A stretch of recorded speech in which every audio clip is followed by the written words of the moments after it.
केंद्रीय गृहमंत्री आदरणीय अमित जी शाह पुष्पचक्र वाहून श्रद्धांजलि अर्पण करतील। इस देश के केंद्रीय गृहमंत्री आदरणीय अमित जी शाह पुष्पचक्र भेंट चढ़ा के श्रद्धांजलि अर्पित करेंगे।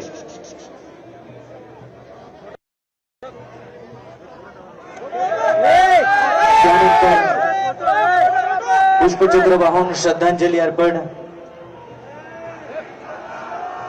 सर्वांना विनंती असणार आहे की आपण जागेवर उभे राहणार आहात आणि सर्व वर्दीधारी 21 पोलीस जवानांसह जनरल सॅल्यूट करण्यासाठी तयार असणार आहेत।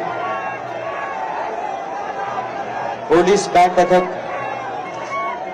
पुष्पचक्र वाहून श्रद्धांजलि अर्पण केल्यानंतर मानवंदना देणार आहेत।